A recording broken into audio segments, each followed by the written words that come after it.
मेरा नाम रोहन है। मुझे नहीं पता था कि एक दिन मेरी किस्मत मुझे किस मोड़ पर लेकर चली जाएगी।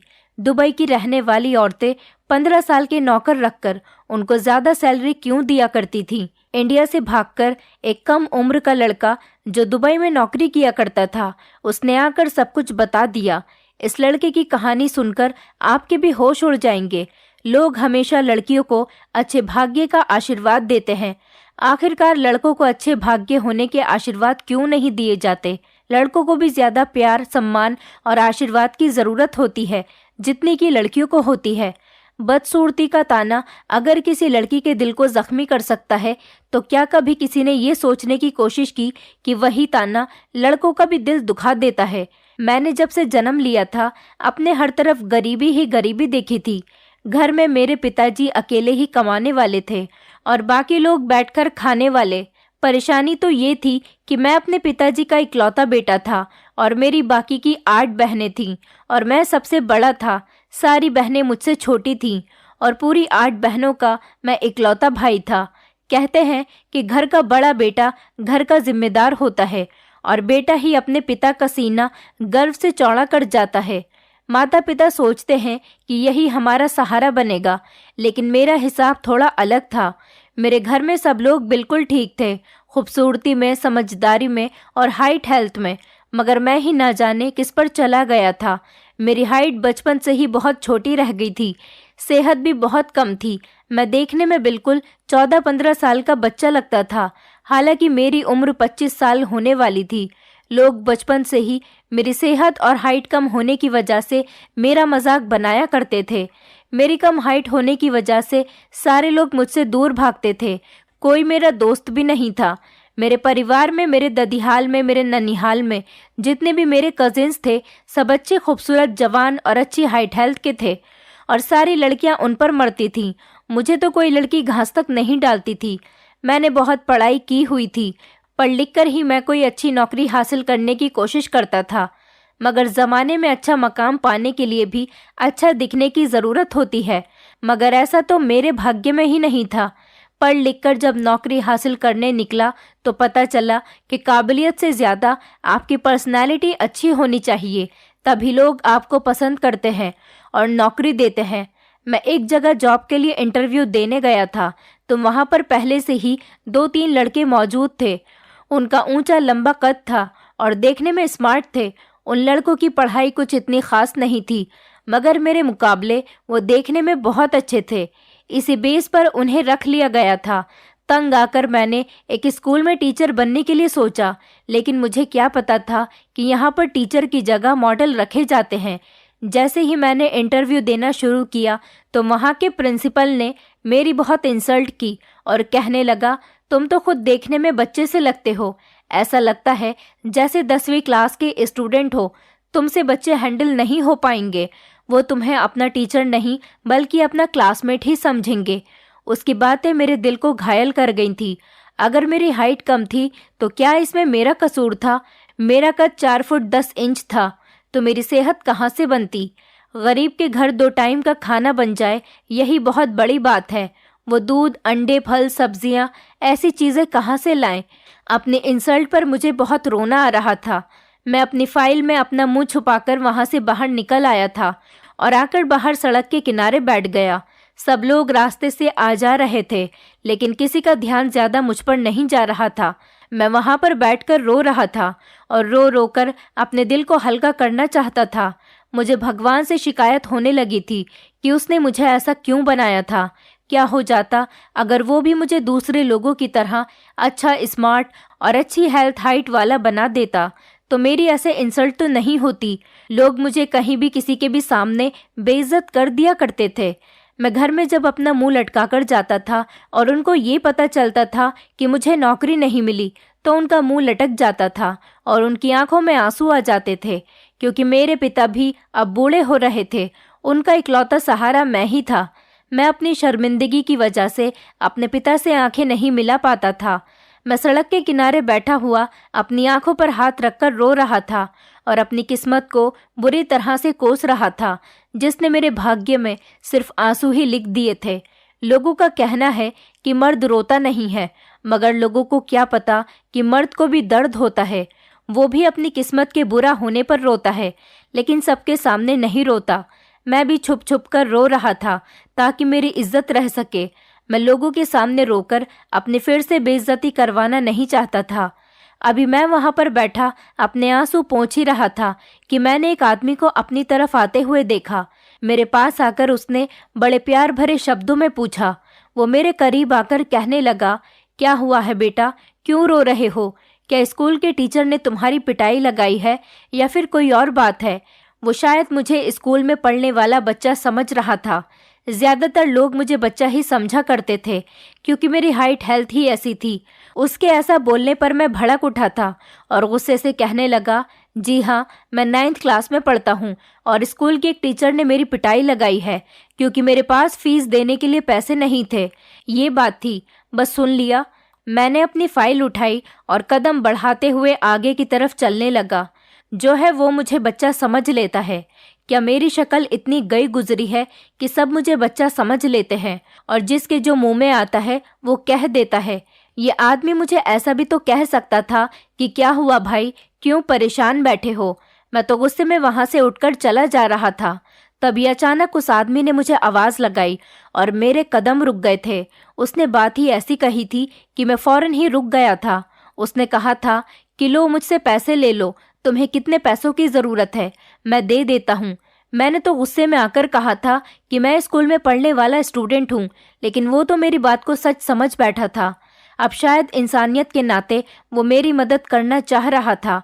मैं पलटकर उससे कुछ कहना चाहता था, मगर उसके बजाय मेरे मुंह से निकल गया कि लगभग 10,000 रुपए की जरूरत है। मुझे नहीं पता था कि ये सब मेरे मुंह से कैसे निकल गया था, मगर उस आदमी ने फौरन ही अपने जेब से पर्स निकाला और अपने पर्स से 10,000 रुपए निकालकर मेरे हाथ पर रख दिए और कहने लगा, मेरा घर यहीं से थोड़ी ही आगे है, मैं यहाँ से गुजर रहा था, तुम्हें रोता हुआ देखा तो सोचा कि पूछ लेता हूँ, न जाने ये क्यों रो रहा है। तुम्हें जब भी मदद की जरूरत हो तो तुम मुझे बता देना। वो तो ये बात कहकर चला गया था, लेकिन मैं शर्मिंदगी की वजह से अपनी नजरें नहीं उठा पा रहा था। वो बेचारा तो मेरी मदद इसलिए कर रहा था क्योंकि उसे लगा कि मैं यहाँ का स्टूडेंट हूँ और मैं परेशान हूँ क्योंकि मेरे पास फीस के पैसे नहीं हैं। अगर उसे पता चल जाता कि मैं एक 25 साल का लड़का हूँ जो अपनी पढ़ाई पूरी होने के बाद नौकरी की तलाश में घूम रहा है, तो यकीनन उसका बिहेवियर मेरे साथ कुछ और ही होता। मैं पैसे लेकर घर गया तो मेरी माँ बहुत खुश हुई थी और जल्दी से घर में खाना बनाने के लिए कुछ सामान लेने चली गई थी।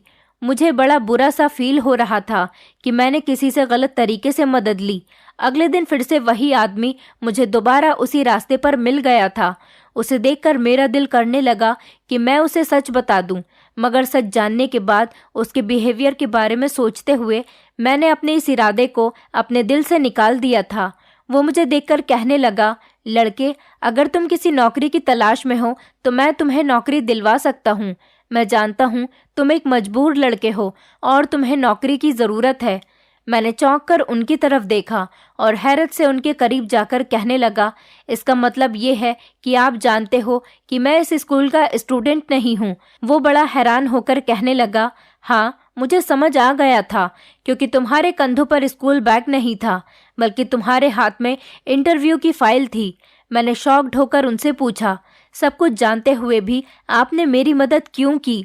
वो कहने लगा, कल मैं तुम्हारे काम आ गया था, हो सकता है कि आने वाले कल में तुम भी मेरे काम आ जाओ। मैंने कहा, क्या मतलब है आपका? मैं आपके किस तरह से काम आ सकता हूँ? वो कहने लगा, मतलब को छोड़ो, ये बताओ तुम नौकरी की तलाश कर रहे हो ना? मैंने कहा, जी, मैं हर काम करने के लिए तैयार हूँ। जैसा काम आप मुझे दिलवाओगे मैं वैसा ही काम कर लूँगा। वो आदमी कहने लगा कि मेरा नाम अनूप है और मैं एक ऑटो रिक्शा वाला हूँ। मेरा एक दोस्त है, उसने मुझे बताया था कि उसे दुबई में काम करने के लिए लड़कों की ज़रूरत है। ऑटो की कमाई से मेरा घर परिवार तो अच्छा चल रहा है, लेकिन ऑटो को खरीदने के लिए भी पैसे होने चाहिए। तुम्हारे पास तो शायद अपना ऑटो खरीदने के लिए भी पैसे नहीं होंगे, इसलिए मैंने सोचा कि तुम्हें इस दुबई वाली नौकरी के बारे में बता दूं। मेरा दोस्त तुम्हें अपने साथ लेकर जाएगा, बल्कि वहाँ पर तुम्हें काम भी दिलवा देगा और तुम्हारे जाने के खर्चे की जिम्मेदारी भी वही उठाएगा। उस आदमी की ये बात सुनकर तो मैं बहुत खुश हो गया। उसने बताया कि लेकिन एक शर्त है। मैंने खुश होते हुए पूछा कि कैसी शर्त है।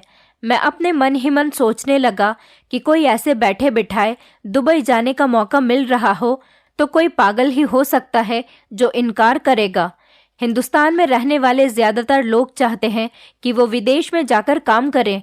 मेरा भी यही इरादा था, क्योंकि मैं देख चुका था कि हमारी पूरी रिश्तेदारी में जितने भी लड़के विदेश में काम करने के लिए गए थे वो सब के सब काफ़ी अमीर हो चुके हैं और उनके परिवार वाले भी हिंदुस्तान में रहकर अच्छी जिंदगी गुजार रहे हैं। 2-3 बार मैंने अपने पिताजी से विदेश काम करने के बारे में जाने के लिए पूछा था, तो उन्होंने मुझसे कहा था कि बेटा, बाहर जाने के लिए बहुत पैसे लगते हैं और पैसे तो हमारे पास घर में खाना खाने के लिए भी नहीं है। इन हालात में तुम्हें बाहर भेजने के लिए पैसे हमारे पास कहाँ से आएंगे। मुझे तो पता ही नहीं था कि एक दिन मेरी किस्मत मुझे बैठे बिठाए दुबई जाने का ऑफर दे देगी, लेकिन उस आदमी ने जो मुझे शर्त बताई थी उसे सुनकर मेरे पैरों तले से ज़मीन निकल गई थी।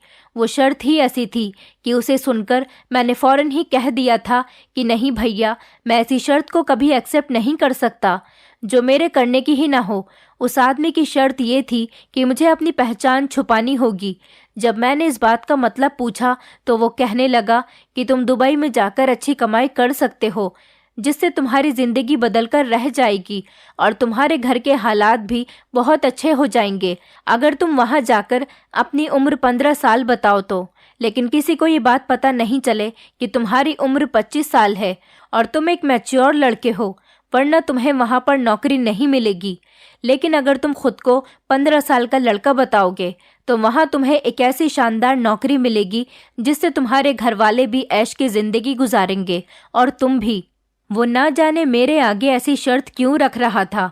ये बात ठीक थी कि मेरी हेल्थ और हाइट ऐसी ही थी। मैं सच में 14-15 साल का लड़का लगता था, मगर बात ये भी तो थी कि इतने छोटे लड़के को भला नौकरी कौन दे सकता है। मैंने कहा, मुझे थोड़ा सोचने का टाइम तो दो, मैं अपनी फैमिली से परमिशन लेने के बाद ही कोई जवाब दे सकता हूँ। उसके बाद मैं अपने घर चला आया था। मैंने 2 दिन का टाइम दे दिया था कि मैं 2 दिन बाद आपको अपना फैसला बता दूंगा।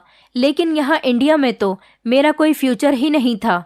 मुझसे छोटी एक बहन 23 साल की थी और दूसरी बहन 22 साल की थी। मुझे उनकी भी शादियाँ करनी थी। सारी बहनों की शादी की जिम्मेदारी मेरे सर पर ही थी। मेरी बहनों का रिश्ता भी लग नहीं पा रहा था, क्योंकि लोगों को पता था कि मैं अपनी बहनों को ज़्यादा दहेज नहीं दे सकूंगा। उनकी उम्र शादी की हो रही थी। मैं अपनी बहनों से बड़ा था, लेकिन मेरी शादी की तो दूर दूर तक उम्मीद ही नहीं थी। इसीलिए पहले मुझे अपनी बहनों की ही शादी के बारे में सोचना था। घर के हालातों को देखकर मैंने फैसला कर लिया था कि जैसा वो आदमी कह रहा है मैं वैसा ही कर लूँगा। और सुबह जाकर मैंने उस आदमी से कहा कि तुम जो कहोगे वैसा ही होगा। मैं नौकरी करने के लिए तैयार हूँ। अपने घर वालों से मैंने झूठ बोल दिया था कि मुझे एक अच्छी कंपनी वालों ने दुबई में बुलाया है। अब मैं उन्हें अपने काम के बारे में क्या बताता, जबकि मुझे खुद ही नहीं पता था कि मुझे वहाँ पर जाकर क्या काम करना है। फिलहाल कुछ दिनों बाद मैं दुबई चला गया था। उस आदमी ने कहा था कि तुम्हें वहाँ पर मेरा दोस्त लेने के लिए आ जाएगा और काम की भी सारी डिटेल वही बताएगा। आखिरकार काफ़ी इंतज़ार करने के बाद एक हट्टा कट्टा सा आदमी मेरे पास मुझे लेने के लिए आया था और कहने लगा, चलिए मेरे साथ, मैं आपको लेने आया हूँ। मैं बहुत हैरान हो रहा था कि मेरे साथ ये क्या हो रहा है। मुझे नहीं पता था कि मुझे यहाँ पर किस काम के लिए बुलाया गया है और मेरी उस आदमी से पूछने की हिम्मत नहीं हो रही थी, क्योंकि वो शक्ल से ही बहुत सीरियस इंसान लग रहा था। उस आदमी ने मुझे बड़ी सी कार में बैठने के लिए कहा। मैं कार में बैठ गया था और लगभग 1 घंटे के सफ़र के बाद उसने कार को एक बड़े से बंगले के आगे रोक दिया और मेरे हाथ पर एक आईडी कार्ड रख दिया और कहने लगा, तुम अंदर जाकर ये दिखा देना। इसके मुताबिक तुम्हारी उम्र 15 साल है और तुम्हारा नाम मोहित है। और ख़बरदार जो तुमने अपना असली नाम किसी को बताने की कोशिश की, वरना सारी उम्र के लिए यहाँ के लोग तुम्हें जेल में डाल देंगे चक्की पीसने के लिए। उसकी ये डरावनी सी बात सुनकर मेरे होश उड़ गए थे और मुझे डर लगने लगा था, क्योंकि मेरे लिए ये अनजान देश था और यहाँ पर मेरा कोई अपना भी नहीं था। इसलिए मैं इस आदमी से कुछ नहीं कह सकता था। मुझे ना जाने क्यों ऐसा महसूस होने लगा था कि मैं किसी कैद में आ गया हूँ। वो मुझे अपने साथ लेकर घर के अंदर आ गया था। ये एक दुबई के शेख का घर था, जिसकी पत्नी खूबसूरत कपड़े पहनकर मेरे सामने आ गई थी और मुझे सर से लेकर पैर तक देखने लगी। मुझे इस औरत से डर लग रहा था। देखा जाता तो वो उम्र में मुझे कई साल बड़ी लग रही थी। लगभग वो 35 साल की होगी। लेकिन उस टाइम मुझे थोड़ी एक्टिंग करनी थी ताकि उसे लगे कि मैं 15 साल का एक नाबालिग बच्चा हूँ। वो आदमी जाते जाते मुझसे कहकर गया था कि अब तुम्हें यहीं पर रहना है। तुम्हारा काम बस यही है कि तुम्हें मालकिन के पूरे घर की सफाई करनी है और मालकिन का ख्याल रखना है, और जो मालकिन कहे तुम्हें सिर्फ वही करते रहना है। इसके बदले में तुम इंडिया अपने घर पर 5 लाख रुपए भेज सकोगे। 5 लाख रुपए के बारे में सुनकर मैं तो दंग ही रह गया था। आते ही इतने ज्यादा पैसे, मैंने तो कभी अपने सपने में इतने ज्यादा पैसों के बारे में तक सोचा नहीं था। मैं दुबई की भाषा समझ तो नहीं सकता था, लेकिन कुछ कुछ बोल लेता था। मैंने सोच लिया था कि मैं मोबाइल के जरिए सारी लैंग्वेज सीख जाऊंगा। मालकिन को ऐसा लगता था कि मैं शायद उनकी लैंग्वेज नहीं समझ रहा था, इसलिए मुझे इशारे से सारे घर की सफाई करने के बारे में कह रही थी। मैं जाते ही अपने काम में लग गया था और पूरे घर की सफाई करने लगा था। मैं दिल लगाकर अपना काम करता था और मन ही मन सोचने लगा कि इंडिया में बैठे लोगों के लिए बाहर के देश की दुनिया एक फैंटेसी जैसी होती है। इनको क्या पता कि घर के बाहर जाकर क्या क्या करना पड़ता है और कितनी मुश्किलों का सामना करना पड़ता है। अब मैं इतना पढ़ा लिखा होकर भी यहाँ पर नौकर बनकर रह गया था। फिलहाल मुझे तो पैसे अच्छे मिल रहे थे। इसके बाद उस औरत ने मुझे स्टोर रूम की सफाई करने के लिए कहा था। वो शेख की पत्नी, मतलब मेरी मालकिन, बहुत खूबसूरत औरत थी। 35 साल की होने के बावजूद भी वो बिल्कुल 20 साल की जवान लड़की लगती थी। ये बात मुझे बाद में पता चली कि उसका पति महीने में सिर्फ एक दिन के लिए ही उसके पास आता है, क्योंकि वो अपने पति की चौथी पत्नी थी। शेख लोग तो वैसे भी कई कई शादियां करते हैं, लेकिन मुझे अपने मालकिन की हरकतें बहुत अजीब सी लगती थीं, क्योंकि नॉर्मल दिनों में तो वो बहुत अच्छे तरीके से तैयार हुआ करती थीं, लेकिन जिस दिन उसका पति आता था वो अपनी हालत अजीब सी बना लेती थी। सिंपल से कपड़े पहन लिया करती थी और बिना मेकअप के ही घर में घूमती फिरती थी। मुझे मालकिन के इस बिहेवियर का कुछ भी समझ में नहीं आता था और मैं यही सोचता था कि ना जाने वो ऐसा क्यों करती हैं। घर में मेरे अलावा और कोई नौकर भी मौजूद नहीं था जिससे मैं उनका ऐसे करने की वजह पूछ लेता। फिलहाल जब मालिक आता तो मालकिन खाना भी अपने हाथ से ही बनाया करती थी। इसी तरह से महीने के 2 दिन मुझे खाना भी नहीं बनाना पड़ता था और मैं बिल्कुल फ्री ही रहता था।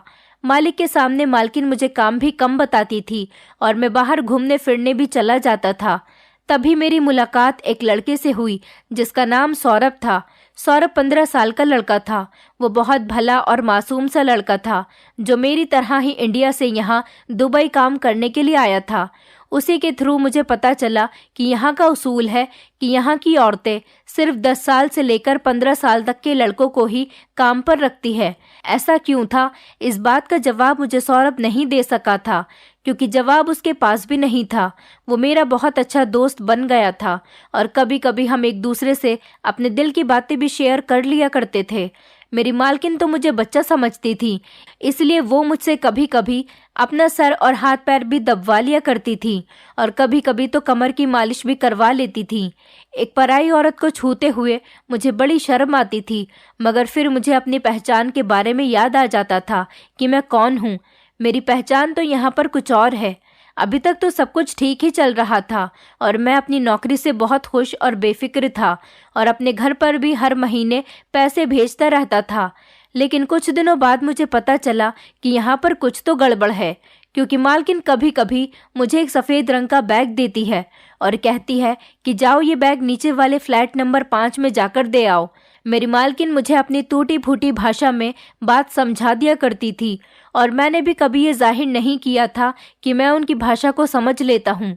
मुझे ये जानने की पड़ी रहती थी कि आखिर इस सफ़ेद रंग के बैग में क्या होता है, मगर जाहिर सी बात है मैं इस बारे में अपनी मालकिन से नहीं पूछ सकता था। एक दिन मुझे सौरभ मिला था तो पता चला कि वो भी नीचे के फ्लैट नंबर 5 में ही काम करता है। मैंने उससे इस सफ़ेद रंग के बैग के बारे में पूछा कि तुम्हें कुछ पता है कि इसमें क्या होता है। तो वो कहने लगा कि यहाँ की ज़्यादातर औरतें जब एक दूसरे को कोई सीक्रेट मैसेज भेजती हैं तो इस सफ़ेद रंग के बैग में एक लेटर लिखकर भेज देती हैं। मैंने हैरानी से सोचा, भला मेरी मालकिन सौरभ की मालकिन को ऐसा कौन सा सीक्रेट मैसेज भेजती होंगी। मैंने सौरभ से पूछा, तुमने कभी उस सीक्रेट मैसेज को पढ़ा है? तो वो कहने लगा, हाँ हाँ, एक बार मैंने बैग को खोलकर उसमें से लेटर निकाल लिया था और उसको पढ़ने लगा तो देखा कि उस पर अरबी लिखी हुई थी। मेरी कुछ समझ ही नहीं आया था। मैंने उससे कहा, अगली बार जब तुम्हें मौका मिले तो तुम उस लेटर की फ़ोटो खींच लेना। सौरभ राज़ी हो गया था। मैं अपनी मालकिन के घर वापस आ गया था। मालकिन ने जब मुझे सैलरी दी तो मेरी खुशी के ठिकाने ही नहीं रहे थे। मैंने फ़ौरन सबसे पहले पैसे इंडिया भेज दिए थे। पैसे भेजने के अगले दिन मालकिन ने मुझे अपने पास बुलाया और कहने लगी कि मेरी टांगें दबा दो, मेरी टांगों में बहुत दर्द हो रहा है। मैं टांगें दबाने लगा। फिर थोड़ी देर के बाद मालकिन कहने लगी, मेरी कमर पर मसाज कर दो, कमर में भी दर्द हो रहा है। मालकिन ने अपनी पूरी कमर खोल दी थी। मुझे बहुत शर्म आ रही थी, लेकिन मैं कुछ नहीं कर सकता था क्योंकि मेरी पहचान कुछ और ही थी। इसलिए मैंने अपनी नज़रें नीचे कर ली और उनकी कमर की मसाज करने लगा। मालकिन की गोरी गोरी कमर की मसाज करते हुए जब लगभग मुझे आधा घंटा हो गया तो उन्होंने मुझे जाने को कह दिया था। मैं गहरी सांस भरते हुए उठा कि मालकिन को मुझ पर तरस आ गया। जब खूब अच्छी तरह से तैयार हो गई तो मुझसे कहा कि वो बाहर जा रही है और मैं घर का ध्यान रखूं। मैंने सोचा कि ना जाने मालकिन तो कितने टाइम तक वापस आए। इतनी देर में मैं अपने फ्रेंड सौरभ से मिलने के लिए चला जाता हूँ। वैसे भी वो ज़्यादा दूर नहीं रहता। मैं थोड़ी देर बाद अपने घर से निकलने ही वाला था कि दरवाज़ा बुरी तरह से बजने लगा। मैं घबराकर उठा और जाकर दरवाज़ा खोला तो मेरे सामने सौरभ खड़ा हुआ था। उसकी बहुत बुरी हालत हो रही थी। कपड़े उसके फटे हुए थे और बाल भी बुरी तरह से बिखरे हुए थे। उसकी सांस बुरी तरह से फूली हुई थी। मैं जल्दी से उसे घर के अंदर लेकर आ गया। मैंने उसको बैठने के लिए कहा और उसे पानी पिलाया। थोड़ी देर रिलैक्स के बाद उसकी हालत थोड़ी बेहतर हुई थी। पानी पीकर वो मुझसे कहने लगा, तुम मुझे अपने कपड़े दे दो। मैंने उसे अपने कपड़े दे दिए। उसने हाथ मुंह धोकर अपने कपड़े चेंज किए और बाहर जाने के लिए तैयार हो गया। मैंने हैरानी से पूछा, सौरभ, ये तुमने क्या हालत बनाई हुई है? तुम्हारे साथ क्या हुआ था और अभी तुम कहाँ जा रहे हो? वो बहुत जल्दी में था। कहने लगा कि दुबई की औरतें मुझे अब समझ आ गई हैं कि यह हम जैसे कम उम्र के लड़कों को नौकरी पर क्यों रखती हैं। मुझे इनकी असलियत पता चल गई है, मगर अब मैं यहाँ पर और नहीं रुक सकता। मैं यहाँ से जा रहा हूँ। मुझे यहाँ पर नहीं रहना। वो बुरी तरह से बोल रहा था और उसकी आंखों में आंसू आ गए थे। मैंने उससे जाने की वजह पूछने की बहुत कोशिश की, लेकिन उसने मुझे कुछ नहीं बताया। लेकिन जाते टाइम मैंने उसे अपना नंबर दे दिया था। मैंने उससे कहा कि जब मैं 2-3 महीने के बाद इंडिया अपने घर जाऊंगा तो तुम मुझसे बात कर लेना। वो इतना घबराया हुआ था कि बस नंबर जेब में डालकर फौरन ही चला गया। सुबह पूरी कॉलोनी में ये खबर फैली हुई थी कि फ्लैट नंबर 5 का नौकर अपनी मालकिन के सर पर डंडा मारकर फरार हो गया। उसने अपनी मालकिन को बुरी तरह से जख्मी कर दिया। ये बात सुनकर तो मैं दंग रह गया था, क्योंकि सौरभ ऐसा नहीं था और उसने मुझे भी कुछ ऐसा नहीं बताया था। न जाने वो क्या करके आया है और यहाँ पर क्या हो रहा था और क्यों हो रहा था। मेरी तो कुछ भी समझ में नहीं आ रहा था। मेरी मालकिन की भी हरकतें बहुत अजीब सी थीं। तो क्या सारी दुबई की रहने वाली मालकिन औरतें ऐसी ही होती हैं? मेरे दिमाग में भी न जाने किस किस तरह के ख्याल आ रहे थे। सौरभ की मालकिन ने न जाने उसे ऐसा क्या कहा था कि वो बेचारा इस तरह से यहाँ से गायब हो गया था। एक दिन मैंने अपनी मालकिन को फ़ोन पर किसी से बात करते हुए सुना था।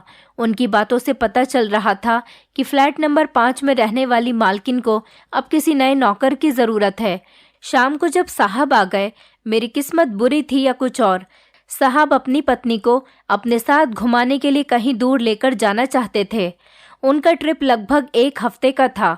अब मेरा भी घर पर कोई काम नहीं था, इसलिए मालकिन कहने लगी, अगर तुम चाहो तो तुम भी हमारे साथ चल सकते हो। लेकिन मेरे मालिक को ये बात बहुत बुरी लगी थी कि एक नौकर को क्यों हम अपने साथ लेकर जाएंगे। वो कहने लगे कि कोई ज़रूरत नहीं इसको साथ ले जाने की, इसको यहीं पर ही रहने दो। मगर मालकिन जाते जाते मुझसे कहने लगी कि तुम ऐसा करो, फ्लैट नंबर 5 में चले जाओ, उनकी मालकिन को नए नौकर की ज़रूरत है। जब तक हम घर पर नहीं आते तब तक तुम उनके साथ रहो और उनके घर का काम करो। मैं जाना तो नहीं चाहता था मगर मजबूर था। मैं जाते हुए बहुत डर रहा था कि वहाँ सौरभ के साथ पता नहीं क्या हुआ होगा, जो वो बेचारा यहाँ से भाग गया। मैं फ्लैट नंबर 5 वाले घर में चला गया था। इस घर की मालकिन की उम्र लगभग 45 साल की लग रही थी और वो शक्ल से बस नॉर्मल से ही थी, ज़्यादा खास नहीं थी। वो औरत मुझे देखते ही कहने लगी, आज के दिन तुम मेरे मेहमान हो, आज का दिन मेरे लिए बहुत स्पेशल है। कल से तुम अपने काम पर लग जाना। आज तुम्हें मेरे साथ टाइम स्पेंड करना है। आज तुम्हें मेरे साथ टाइम स्पेंड करना है। मैं डरते डरते उनके लिए खाना लगाने लगा। वो बहुत अजीब तरह की औरत थी। वैसे तो मैंने अब तक जितनी भी दुबई में रहने वाली औरतें देखी थी, सारी की सारी अजीबो गरीब आदत वाली औरतें थीं। न जाने उनकी किस किस तरह की अजीब हरकतें थीं, मगर इस फ्लैट नंबर 5 वाली मालकिन को देखकर तो मैं बड़ी बेचैनी सी महसूस करने लगा था। न जाने मुझे क्यों उसे देखते ही एहसास हुआ कि कुछ ठीक नहीं है, ज़रूर कुछ न कुछ तो गड़बड़ है। खाना खाते हुए वो औरत बड़ी अजीब सी हरकतें कर रही थी। उसने मुझे अपने पास बैठने के लिए कहा तो मुझे मजबूरन उसके करीब में चेयर पर बैठना पड़ गया। उसने स्पून में खाना लिया और स्पून को मेरी तरफ बढ़ाते हुए कहने लगी, मैं तुम्हें अपने हाथ से खाना खिलाती हूँ। मैं बड़ा हैरान रह गया था और परेशानी में फंस गया था। बस कहीं ना कहीं से इस औरत से छुटकारा पाने की कोशिश कर रहा था, लेकिन मेरे पास तो भागने का भी कोई रास्ता ही नहीं था। इसलिए मजबूरन मुझे उस औरत के हाथ से खाना खाना पड़ा था। नाश्ता करने के बाद मैंने टेबल पर रखे हुए बर्तन उठाना चाहे तो उसने मुझे रोक दिया और कहने लगी, मैं खुद कर लेती हूँ, तुम आज बस आराम करो। मैं अंदर ही अंदर घुटन महसूस करने लगा था कि ये किस तरह की औरत है जो नौकर को आराम करने के लिए कह रही है और खुद सारा काम कर रही है। मैंने अगले दिन घर का काम करना चाहा तो भी उसने मुझे रोक दिया। अब तो मुझे इस औरत पर भी शक होने लगा था कि ये मुझसे घर के काम क्यों नहीं करवा रही और आखिर इसने मुझे अपने घर में क्यों बुलाया है। मेरे पास सौरभ का नंबर भी नहीं था, वरना मैं उसे इस बारे में उसे फ़ोन करके पूछ लेता कि वो यहाँ से क्यों गया था। रात को मैं किचन में खड़ा हुआ पानी पीने लगा तो देखा कि वो मैडम किसी से वीडियो कॉल पर बात कर रही थी। मैंने बड़ा हैरान होते हुए आगे होकर देखा तो शॉक्ड रह गया था। स्क्रीन पर वही ऑटो वाला आदमी नजर आ रहा था जिसने मुझे यहाँ पर भेजा था। मैंने साइड से खड़े होकर बात सुनने की कोशिश की कि वो आदमी क्या बात कर रहा है। तो वो आदमी कह रहा था कि मैडम आप फिक्र मत करो, यहाँ इंडिया में बहुत से ऐसे बेवकूफ़ लोग हैं जो विदेश जाकर काम करने के लिए बेताब हो रहे हैं। मैं जल्दी ही आपके लिए कोई नया शिकार तलाश करता हूँ। अब मुझे महसूस हो रहा था उस आदमी ने जिसने मुझे यहाँ पर भिजवाया था उसने मेरी कोई मदद नहीं की थी, बल्कि वो तो यहाँ की औरतों के लिए काम करता था। लेकिन क्या काम करता था, यही तो मेरी समझ में नहीं आ रहा था। मुझे यहाँ पर रहते हुए पूरे 4 महीने होने वाले थे, लेकिन अभी तक मैं सच्चाई का पता नहीं लगा पाया था। एक दिन इस नई मालकिन ने मुझे कपड़े दिए और कहने लगी कि इन कपड़ों को पहन लो और अच्छे से तैयार हो जाओ, हम लोग बाहर जा रहे हैं। मैंने वैसे ही किया जैसा उस औरत ने मुझसे कहा था। मैंने खुद को हालात के भरोसे छोड़ दिया था कि जैसा होगा देखा जाएगा। मैं तैयार हो गया तो मालकिन ने कहा कि मेरे साथ कार में आकर बैठ जाओ, हमें कहीं जाना है। मैं उनके साथ गाड़ी में जाकर बैठ गया। वो कार को खुद ड्राइव कर रही थी। कार एक बड़े से होटल के आगे आकर रुक गई थी। वो मुझे लेकर उस होटल के अंदर चली गई। अब मैं कुछ कुछ समझ रहा था कि वो क्या चाह रही है। मेरे सिक्स सेंस ने मुझे पहले से ही सावधान कर दिया था कि कुछ तो गलत होने वाला है, इसलिए मैं पहले से ही इंतज़ाम करके आया था। उसने होटल में एक कमरा बुक किया और हम दोनों कमरे के अंदर चले गए। उसके होटल के कमरे के अंदर आते ही नीयत खराब होने लगी थी। मैं समझ गया था कि वो औरत मुझे अपने गलत काम को अंजाम देने के लिए यहाँ पर लेकर आई थी। मैंने अनजान बनते हुए पूछा, मालकिन आप मुझे किस लिए यहाँ पर लेकर आई हो? तो वो कहने लगी, तुम अभी बच्चे हो, तुम नहीं समझ सकते, बस जैसा मैं कहती हूँ तुम वैसा ही करते जाओ। मैंने कहा, मैं आपकी बात को खूब समझता हूँ, लेकिन इससे पहले आपको मेरे कुछ सवालों का जवाब देना होगा। वो कहने लगी, ठीक है, पूछो क्या सवाल है, क्या पूछना चाहते हो तुम मुझसे? मैंने कहा, क्या सिर्फ आप ही इस गलत काम में शामिल हो या फिर मेरी मालकिन भी हैं, या फिर दुबई की सारी औरतें एक जैसी ही होती हैं, धोखेबाज सी, लोगों का गलत फायदा उठाने वाली? वो मेरी बात सुनकर हंसने लगी थी और कहने लगी, तुम मुझे जो मर्जी चाहे कह लो, मगर मैं तुम्हारी किसी बात का बुरा नहीं मानूंगी। जहाँ तक तुम्हारे सवाल का जवाब है, तो मैं तुम्हें बताना चाहती हूँ कि सारी की सारी कहानी क्या है। हमारे इस पूरे एरिया में जितनी भी औरतें रहती हैं, वो सारी की सारी या तो तलाकशुदा होती हैं या फिर अपने पति की दूसरी या तीसरी पत्नी होती हैं। कुछ अपने पतियों की सताई हुई होती हैं। सबके पास पैसा तो बहुत ज़्यादा है, क्योंकि यहाँ के लोग बहुत अमीर होते हैं, मगर खुश रखने के लिए मर्द नहीं हैं। अपनी फीलिंग और एहसास के हाथों मजबूर होती हुई मेरी जैसी औरतों के पास इस गलत काम के अलावा और कोई चारा नहीं होता कि हम कोई दूसरा तरीका अपना सकें। हमने इंडिया के एक आदमी से बात की हुई है, उसको अपना एजेंट बना लिया है। वो हमारे लिए कम उम्र के लड़कों को अरेंज करता है। हमने उससे कहा है कि वो हमारे लिए 10 साल से लेकर 15 साल तक के लड़कों का बंदोबस्त करे। जितने लड़के वो भेजेगा, इतने पैसे उसे मिलेंगे। इन लड़कों को काम पर रखने के बहाने हम दुबई की औरतें अपनी हवस मिटा लेते हैं, वैसे ही जैसे आज मैं तुम्हारे साथ यहाँ पर करना चाहती हूँ। मैंने कहा, आपने सौरभ के साथ ऐसा क्या किया था जिसकी वजह से उसे यहाँ से भागना पड़ा? वो औरत कहने लगी, वो मुझे बहुत अच्छा लगता था, मगर वो मेरे सामने नज़र तक नहीं उठाता था। वो मुझे ध्यान से देखता तक नहीं था। मैं उसके लिए इतने अच्छे से तैयार हुआ करती थी। एक दिन मेरी एक दोस्त घर पर आई तो उसे सौरभ बहुत पसंद आया था और उसने कहा, वो आज रात मेरे घर पर ही सौरभ के साथ रात गुजारना चाहती है। इस बात के बारे में सौरभ को पता हो गया और वो हमारी ड्रिंक में बेहोशी की दवाई मिलाकर यहाँ से फरार हो गया। और जानते हो वो औरत कौन थी जिसने सौरभ के साथ ज़बरदस्ती की थी? वो औरत तुम्हारी अपनी मालकिन थी। ये सुनकर तो मेरे होश उड़ गए थे। ऐसा लग रहा था जैसे सारा आसमान मुझ पर टूट पड़ा। मैं दंग रह गया था। मुझे याद आया कि जिस दिन सौरभ के साथ वो हादसा हुआ था, उस दिन सुबह ही सुबह मेरी मालकिन तैयार होकर कहीं पर चली गई थी और शाम को वापस आई थी। अब सारी कहानी मेरी समझ में आ गई थी। वो औरत सारी कहानी सुनाकर कहने लगी, अब तुम्हारे पास बचने का कोई रास्ता नहीं, तुम्हें मेरी शर्त पूरी करनी ही होगी, वरना मैं तुम्हें पुलिस के हवाले कर दूंगी और तुम पर चोरी का इल्ज़ाम लगा दूंगी। उसके बाद तुम कहीं मुंह दिखाने के लायक नहीं रहोगे और सारी जिंदगी जेल में सड़कर ही गुजार दोगे। सोच लो क्या करना है। अगर तुम मेरी बात नहीं मानोगे तो सारी जिंदगी हिंदुस्तान की शक्ल देखने को नहीं मिलेगी, तरस जाओगे। उसने पूरी तरह से प्लानिंग बनाकर ही मुझसे बात की थी। मेरे पास भी अब और कोई ऑप्शन नहीं बचा था। मैं शायद इस औरत की बातों में आ जाता, क्योंकि यह औरत बहुत ज़्यादा चालाक थी। अगर मैं भी 14-15 साल का मासूम भोला भाला लड़का होता तो, मगर वो शायद ये नहीं जानती थी कि मैं एक 25 साल का लड़का हूँ। मेरा कद ही तो छोटा है, लेकिन मैं समझदार अपनी उम्र से ज़्यादा हूँ। मैं जैसा देखने में लगता हूँ, अंदर से वैसा नहीं हूँ। मैं छोटा सा हूँ, लेकिन मेरा दिमाग बहुत बड़ा है। दिमाग तो मेरा इतना ही था ना, जितना एक जवान लड़के का होना चाहिए। मैंने उसके ड्रिंक में नींद की दवाई मिला दी और अपने हाथों से इस औरत को बड़े प्यार से ड्रिंक पिलाई।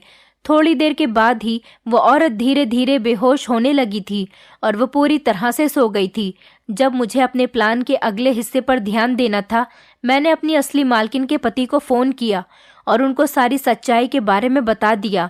और जो मैंने सारी बातें अपने मोबाइल से इस औरत की रिकॉर्ड की थी, वो भी सारी रिकॉर्डिंग मैंने सबूत के तौर पर अपनी मालकिन के पति को सेंड कर दी। अब जो भी करना था उसे ही करना था। मैंने तो अपना काम पूरा कर दिया था। मालिक ने पुलिस से छापा मारकर इस एरिया में जितने भी औरतें रह रही थीं, उन सबको अरेस्ट करवा लिया, जो कम उम्र के लड़कों को नौकर बनाकर उनको कैद करके अपनी मर्जी के हिसाब से उनका यूज़ करती थी। और इसमें मालिक की अपनी पत्नी भी शामिल थी, जिसे उन्होंने डिवोर्स दे दी। वो कम उम्र के लड़कों का इस्तेमाल इसीलिए करती थी क्योंकि उनको डरा धमकाकर अपने काबू में रख सके और अपना काम उनसे निकलवा सके। मेरे बारे में उनकी यही गलतफहमी थी कि मैं एक छोटा बच्चा हूँ, और यही गलतफहमी उनके लिए बहुत भारी पड़ गई थी। आज मेरी उम्र ने ही मुझे बचा लिया था। पहले मैंने सोचा था कि मैं भी सौरभ की तरह यहाँ से इंडिया वापस भाग जाता हूँ, मगर फिर सोचा था कि ऐसे तो और बेचारे न जाने कितने मासूम लड़के फंसे होंगे। आखिर किसी को तो हिम्मत करनी ही होगी, इसलिए मुझे ही हिम्मत करनी पड़ी और मुझे सबका फल भी मिल गया था। मालिक ने मुझे अपने साथ काम पर रख लिया था। उन्होंने मुझे अपनी कंपनी में ही नौकरी दे दी थी, क्योंकि मैं काफ़ी पढ़ा लिखा था, और धीरे धीरे मैंने उनके काम में इतना साथ देना शुरू कर दिया कि अब मालिक ने मुझे अपनी कंपनी में अच्छी पोस्ट दे दी और मैं अपने घर पर लगभग महीने के 10 लाख रुपए भेज देता हूँ। मेरे घर के हालात भी बिल्कुल सुधर गए। मैंने सोचा कि अब मैं यहीं पर रहूँगा और अपने घर वालों का फ्यूचर देखूँगा। एक बात जो मैं अपनी कहानी के थ्रू आप लोगों को बताना चाह रहा हूँ वो ये है कि हम में से अक्सर लोग ये समझते हैं कि औरत ही लाचार होती है, सिर्फ इसी पर जुल्म किया जाता है। हम में से कोई ये बात सोचता ही नहीं कि मर्द को भी हैरेस किया जा सकता है, उस पर भी जुल्म हो सकता है। अगर हम ये बात समझ सकें तो ज़माने से बहुत सारी बुराइयां अपने आप ही ख़त्म हो जाएंगी। मैंने यहाँ पर दुबई में रहकर काफ़ी सारे लड़कों को बचा लिया। काफ़ी लड़के ऐसे हैं जो कि इन औरतों का शिकार हो गए, लेकिन मैंने अपनी भरपूर कोशिश की और उन लड़कों को बचा लिया जिनको मैं जानता था। जिनको मैं नहीं जानता वो बेचारे इस मुसीबत का शिकार हो रहे होंगे, लेकिन कोई बात नहीं, मैं लोगों की ज़्यादा से ज़्यादा मदद करना चाहता हूँ और मेरे घर के हालात तो काफ़ी बेहतर हो गए। मेरी बहनों की भी शादी हो गई है। अब मेरे घर वाले चाहते हैं कि मेरी शादी कर दें, लेकिन मैं इंडिया जाकर शादी नहीं करना चाहता। मैं चाहता हूँ कि यहीं की किसी लड़की से मेरी शादी हो जाए और मैं यहीं सेटल हो जाऊँ। मैं कुछ दिनों बाद अपनी फैमिली को भी यहाँ पर बुला लूँगा। मैं यहाँ पर बहुत खुश हूँ और अच्छी ज़िंदगी गुजार रहा हूँ। दोस्तों, उम्मीद करती हूँ आपको हमारी कहानी पसंद आई होगी।